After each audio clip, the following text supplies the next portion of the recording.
Sometimes it feels like we went back to 2010. Now, unlike 2010, we do actually have vibrancy in our games now. However, the idea of a awful PC port very much still is alive and well. This is something that's getting more and more frustrating, as it's actually happened to quite a few games. And this time it has happened to a game in a really damn bad way. And it's a terrible shame. That game is Wild Hearts, and it now joins an illustrious club that sadly does include a bit of Elden Ring, a bit of Stray, Gotham Knights, Callisto Protocol quite largely, and even the next-gen patch for The Witcher 3, amongst others, because these are all instances of fairly significant technical issues on launch on PC, which is really a shame. But what is particularly bizarre today, Matt, is that Wild Hearts really managed to kneecap itself on a very important platform, and also that the way in which its performance issues manifest is kind of interesting. The game itself is actually pretty damn good. You could essentially see it as a less restrictive Monster Hunter. I think for some people there are some things that are better, that are more approachable, whatever. For some people it still is not quite as good as Monster Hunter, which would be a pretty darn challenging thing to do. However, in a world where we have videos entitled something along the lines of, "Goddamn, I wish I could recommend Wild Hearts" from SkillUp, referencing these performance issues, it really does suck for these developers at a stage here where, yeah, top critic average, 80%, 86% of are recommending.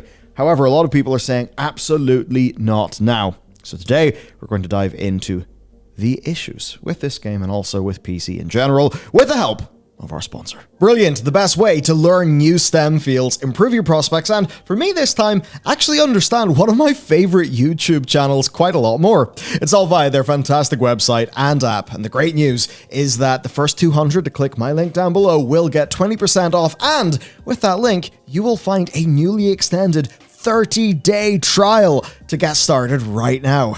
Now, I love Sabine Hofstadter's channel. She is a physicist, she makes videos on all sorts of absolutely fantastic, fascinating topics, but I will admit, while I get the general idea, a lot just goes over my head.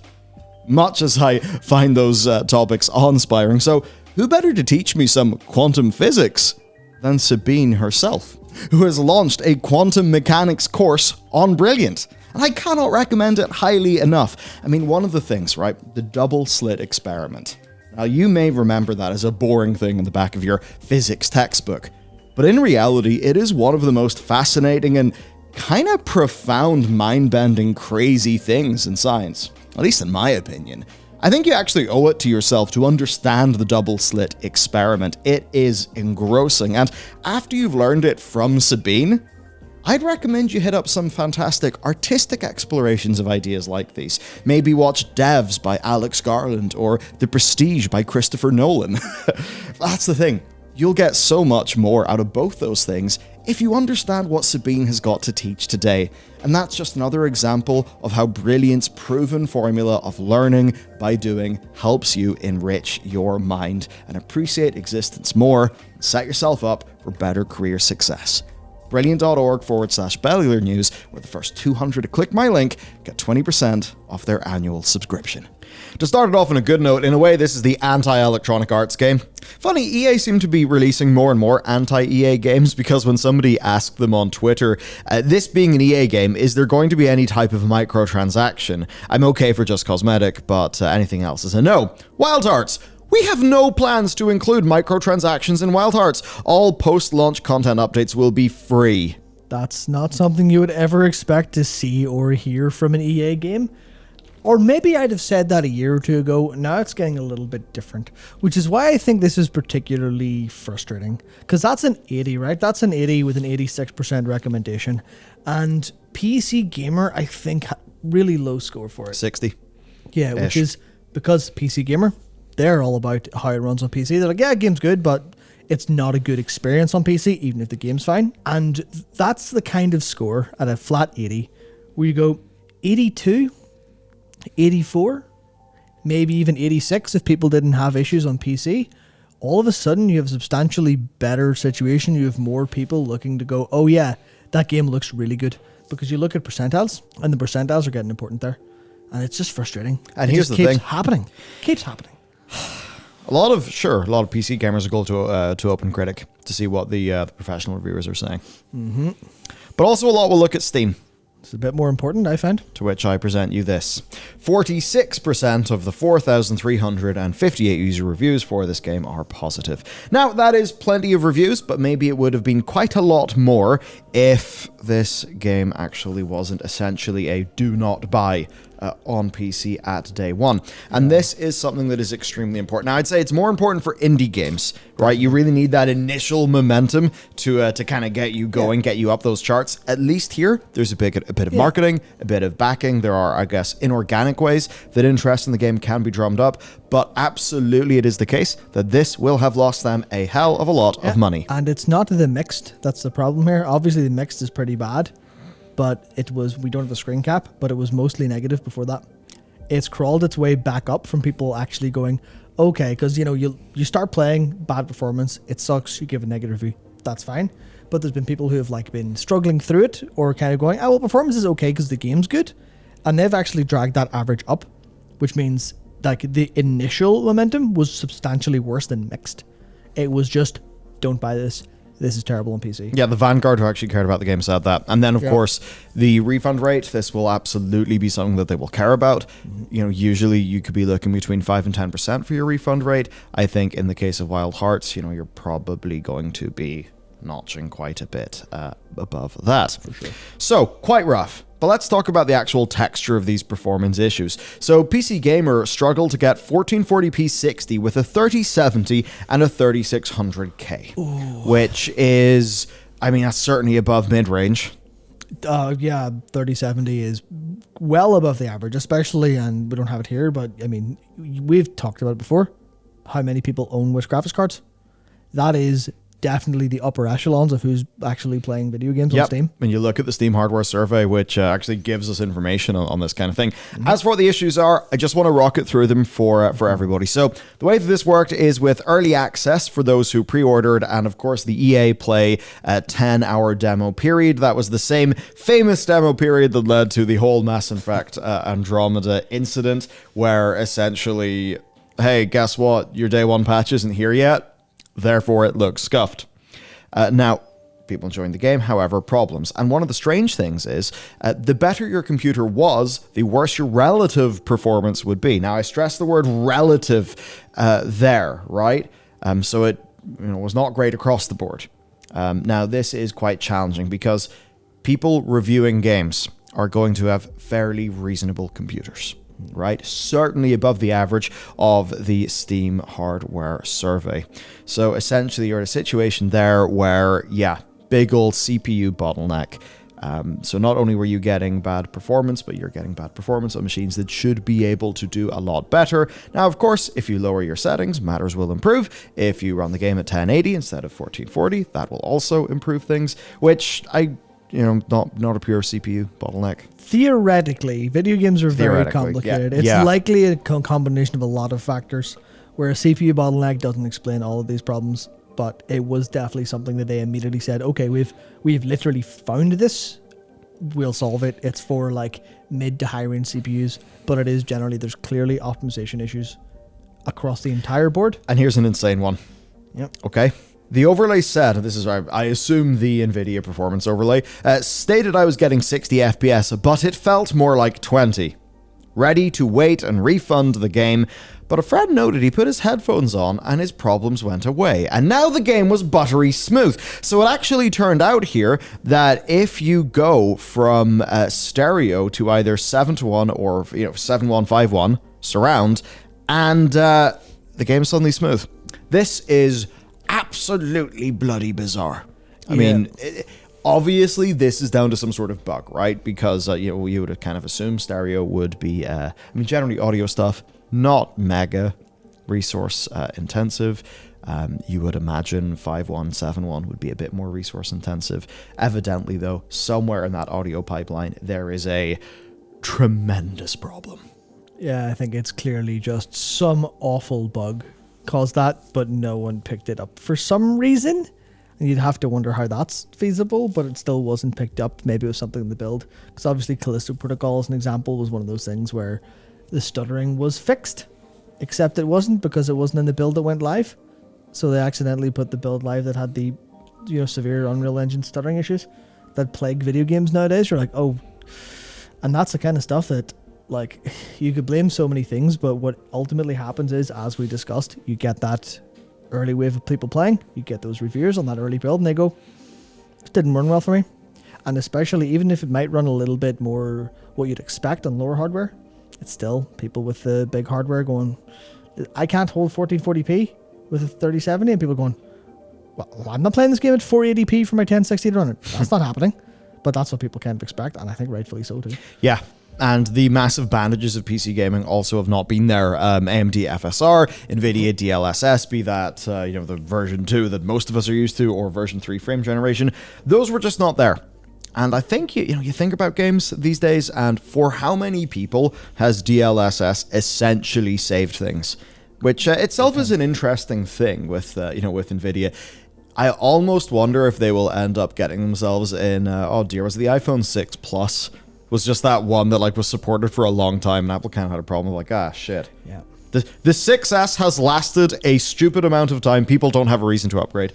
I wonder then, if NVIDIA have went really bullish, got their market share, but now with DLSS, they're kind of almost thinking oh dear, those 20 series cards are lasting too long. Will people actually want to upgrade? Hard to say, but at the very least, they are an absolute crutch.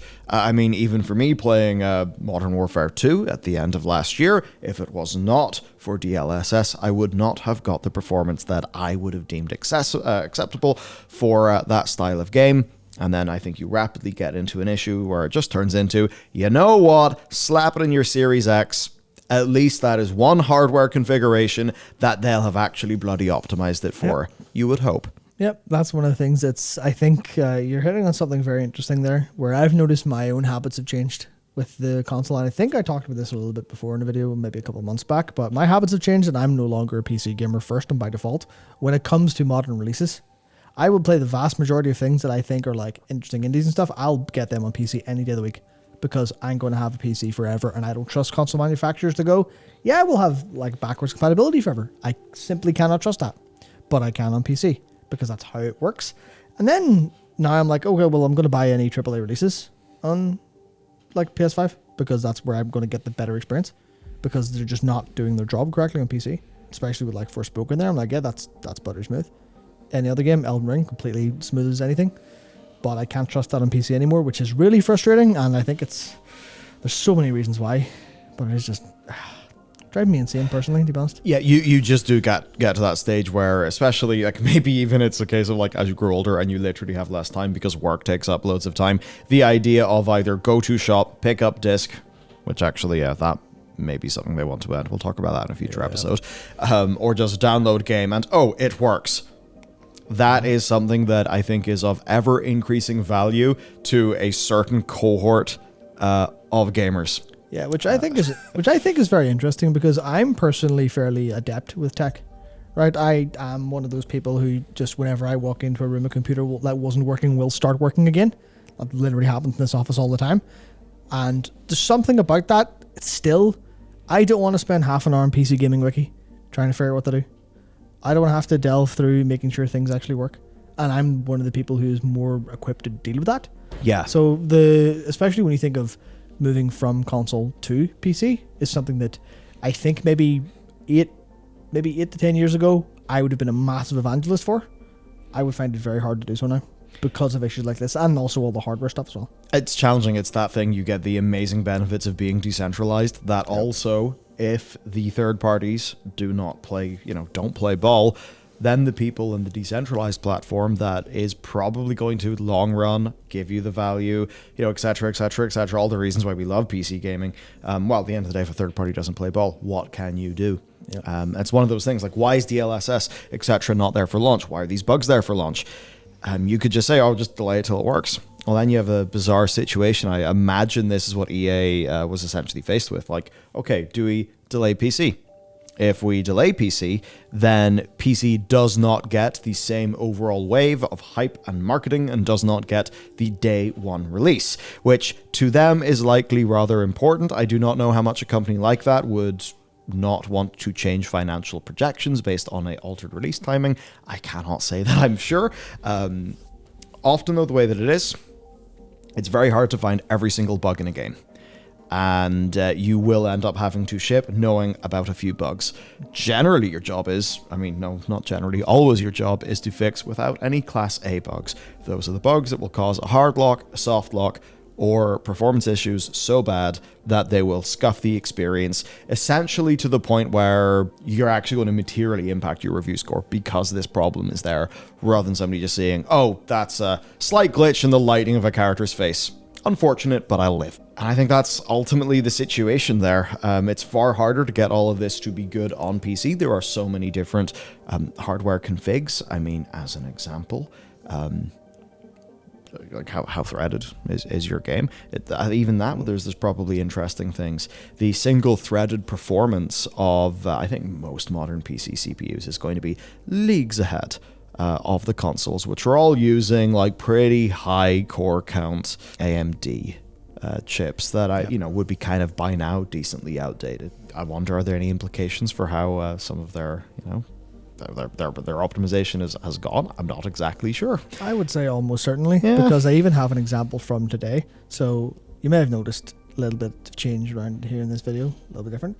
Good new setup going on, and in terms of trying to get it to render properly, in terms of trying to get different things rendering different speeds, we're out of the realm of horsepower. We're out of the realm of, not that we ever really were, but like it's not about teraflops and clock speeds. It's about all of the other different things. It's about what kind of hardware encoders, what kind of fixed function like silicon do you have in there that does specific jobs. And when you optimize for that, you get a great job, and that's where console stuff comes from. Whereas today, what it should have been the same thing. I had a render that was going to take an hour, take 10 minutes with different software. Why is that? Because it was optimized for that specifically. And like, okay, well, you could see how that would happen across AMD, across Intel, across NVIDIA and AMD, and then across console-specific hardware, across PC-specific hardware. It's complicated. Yeah. Now, to nail it down on the why. So, a part of the why is going to depend on what hardware you're deploying on, right? At the end of the day, if your game is Switch only and just all of the people testing the game have got a bunch of Switch, Switch SDK or developer kits, then yeah, you're going on that. Same goes with consoles. With PC though, kind of harder to work that out. Also, QA being done remote. Fun little example of that from Masahiro Sakurai. Obviously, Smash Bros. Would essentially be a whole situation with Sora whenever the pandemic the pandemic came, as they were finishing development of Smash Bros. Ultimate DLC, where the playtesting team had a really hard time because they could not test machines in person. So Sora literally paid for personal tools and high-speed internet for everyone who asked across the company working on the game. To allow for that sort of thing. So again, think about the sorts of issues that could happen here. And again, like with QA, it's one of those things, I think as time goes on, it more and more ends up being outsourced. There's a whole bunch of things, like there's the Embracer Group's QA studios. They were accused of not giving appropriate test coverage to Cyberpunk 2077 ahead of launch. That actually led to a whole big kind of like he said, she said sort of drama regarding QA for that game that ended up being kind of awkward. So essentially, QA, definitely a challenge. That being said, I do not accept any pandemic-related things as I don't accept that really as a reason, because number one, those times have kind of passed, and number two, even if we were still in them, then you've had time to get this right. Yeah, that's prime example of, I think, a reason, not an excuse. Where you go, that's a good reason. Why did you let it affect your actual game coming out? Why did you not solve it in other directions? For companies, you kind of have to go, no, it's your problem, deal with it. Yep. Your next thing is obviously essentially the genre and scale of a game. The more moving parts, bug potential does not increase linearly. I think it would increase exponentially. It can mean that fixing a bug will introduce two more. Now, eventually that does have to stop, or else your numbers get truly silly. But point being, if you take small photoreal games like Stray and Callisto Protocol from even from decently experienced teams, we've had issues. If you then take larger open world games, a bit of Elden Ring, I think a lot of Gotham Knights, Witcher 3 even, which we'll get onto its story fairly soon. At the end of the day, All of those combined with your number of launch platforms, and I can even tell you from the perspective of being an indie, obviously we are releasing just on Steam this coming Friday, the 24th of February. If we were doing a multi-release, multiple different platforms, that would be really, really, really challenging. And one of the things that because I know Sony have got a program with independent developers, I know that Microsoft as well, of course, have got that with Game Pass, where part of what the upfront cash that they will be giving, that will be to cover the expanded costs of actually hitting a multi-plat release, which is really hard. So when you have a game, even if it's just modern consoles plus PC, that's extremely challenging. Yeah, I mean, that's why I think Sony go to such lengths for PC, right? Yeah, that's and Sony, they cocked it up at the start. Yep. Remember Horizon Zero Dawn on PC at launch? Not a great situation. Yeah, and even the solution, which ultimately ends up that runs really well on PC now, it still is I think the solution no one wants to actually deal with, which is, hello, you've booted up our game. We're compiling shaders. Please wait for quite a long time, depending on your rig. But then you've got, they've hired so much specifically to solve that. And even they had so much time and money out of Santa Monica to make sure God of War was fine. And then they even delayed Last of Us Part 1 there on PC as well.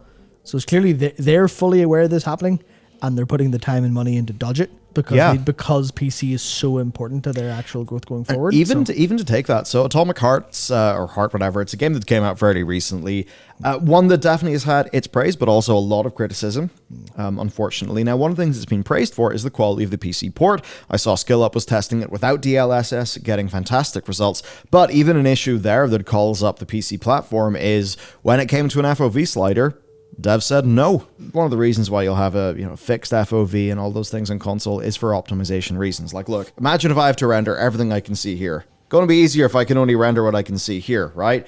That's the way that it ends up going. Now, that can be a little bit more okay if a game is not taking up your full field of view because you are a few meters away from your screen on a couch or something with a gamepad. If you're right up against your monitor with an FOV of 60, it is going to be an absolutely horrible experience. Now, increasing your FOV, well, if your game has been made with a specific FOV in mind, that could cause issues. I mean, obviously performance issues because you're rendering more, also things with animations clipping, that kind of thing, even just, multi-monitor, ultra-wide.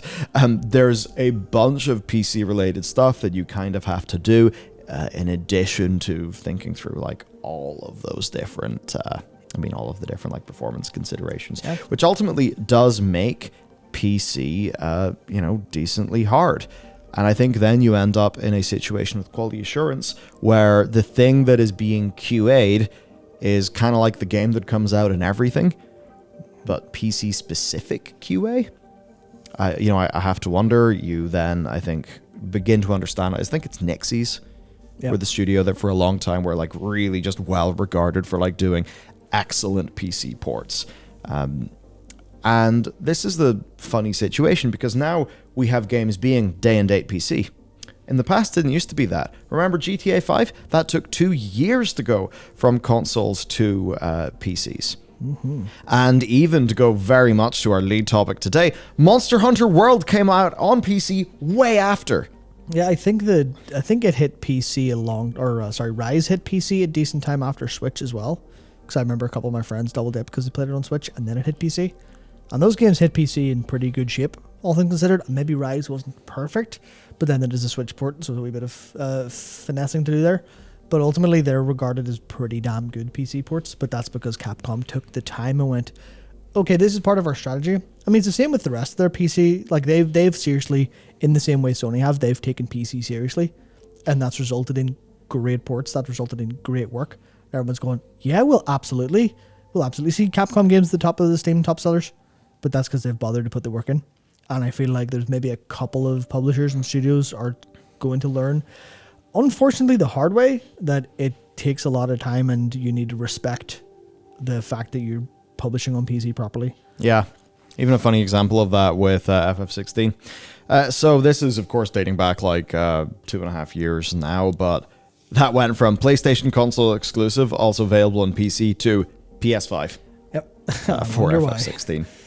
So overall then, I think we just want to call attention to this being an issue. We are continually seeing examples of that. Certainly when Jedi Survivor comes out, I'd very much hope that it does not suffer from the same PC issues that Jedi Fallen Order had initially. And I think a perfect companion piece to this would be checking out the Digital Foundry piece that they did called "Last Year Was a Disaster for for PC gaming," right? Or for the state of ports and that sort of thing.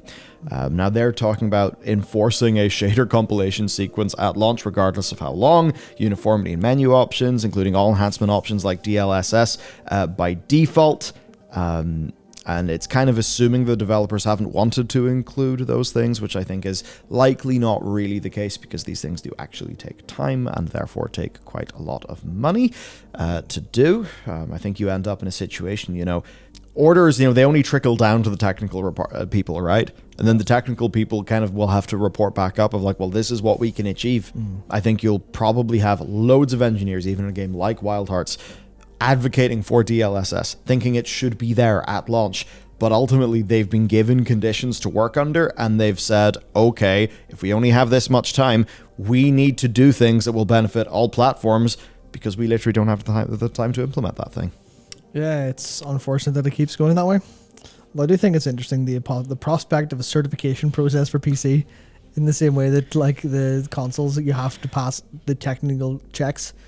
I don't know if we actually want that in any capacity. Yeah, it's but it would weird. certainly be interesting if there was some form of, and this is such long shot impossible thinking, but imagine there's just a non-profit PC gaming wiki board that goes, we'll certify your game for PC release. That wouldn't go wrong at all. Valve does a bit of that, but with Deck.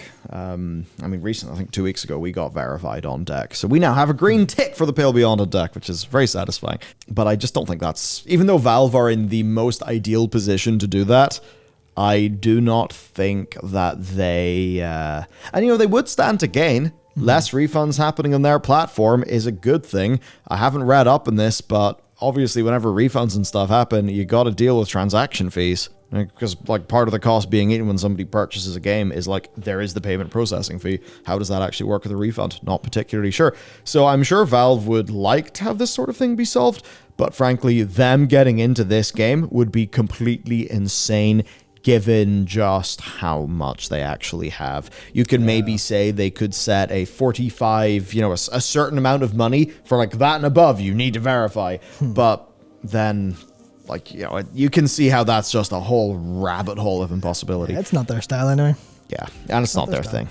So overall then, actually, PC gamers do kind of deserve better. We really had a bad period for ports way in the past. Then we had a pretty good period for ports.